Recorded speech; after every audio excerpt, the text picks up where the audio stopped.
মুসনাদে আহমদ ইবনে হাম্বলের হাদিস, কিভাবে ইমোশনাল ইন্টেলিজেন্স রাসূল সাল্লাল্লাহু আলাইহি ওয়াসাল্লাম ইউজ করতেন, আবেগ অনুভূতিকে কিভাবে নাড়া দিতেন রাসূল সাল্লাল্লাহু আলাইহি ওয়াসাল্লাম। এক যুবক এসে সাহাবাদের সামনে রাসূল সাল্লাল্লাহু আলাইহি ওয়াসাল্লামকে বললেন, ইয়া রাসূলুল্লাহ ইযান লি বিজিনা, হে আল্লাহর রাসূল আপনি আমাকে জিনার অনুমতি দেন। নাউযুবিল্লাহ, কিসের? জিনার মানে ব্যভিচারের অনুমতি দেন, ব্যভিচার বা জিনার অনুমতি দেন।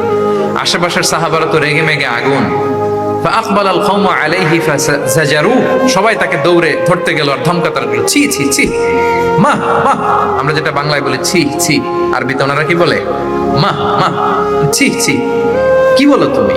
লজ্জা শরমের মাথা খেয়ে তুমি রাসূলুল্লাহর দরবারে এসে বলতেছো, হে আল্লাহর রাসূল আপনি জিনার অনুমতি দেন।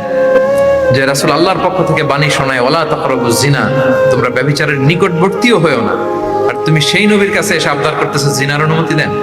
তারা যখন তেরে আসলো এই যুবকের দিকে, রাসূল সাল্লাল্লাহু আলাইহি ওয়াসাল্লাম তাদেরকে থামালেন, বললেন যে তোমরা থামো, যুবককে ডেকে আনো আমার কাছে। যুবককে নিয়ে আসা হলো, রাসূল সাল্লাল্লাহু আলাইহি ওয়াসাল্লাম তাকে পরম আদরে কাছে টেনে নিলেন। এবার তাকে জিজ্ঞেস করলেন, তুমি জিনার অনুমতি চাও না? বলে যে ইয়া রাসূলুল্লাহ, জি জিনার অনুমতি চাই। তখন রাসূল সাল্লাল্লাহু আলাইহি ওয়াসাল্লাম বললেন, তুমি আমাকে উত্তর দাও তো, তুমি বলো তো যে আতুহিব্বুহু লি উম্মিক, তুমি কি পছন্দ করবে যে কোনো পরপুরুষ তোমার মায়ের সাথে এই জিনাটা করুক?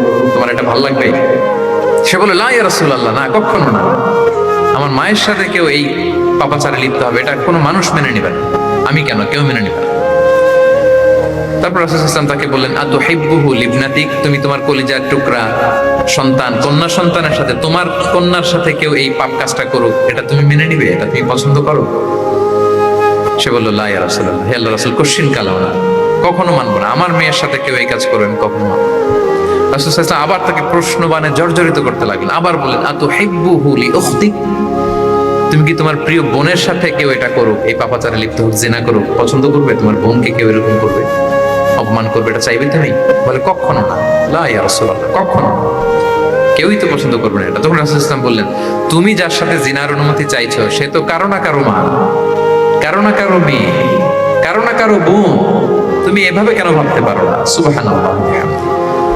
এই কথা বলার পরে তো সে একেবারে ইমোশনালি এমন ড্যামেজ হয়েছে, লজ্জায় কাঁচুমাচু হয়ে মাথা নিচু করে দাঁড়াইছে।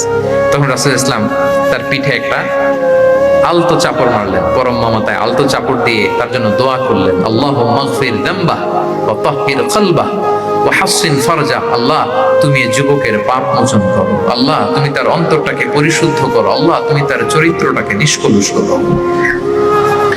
এই হাদিসের রাবি উনি বলতেছেন, ফালাম ইয়াকুন বা'দা যালিকাল ফাতা ইয়ালতাফিতু ইলা শাই, ওই দিনের পর থেকে এই যুবক কখনো কোনো পরনারীর দিকে রাস্তায় তাকায় নাই।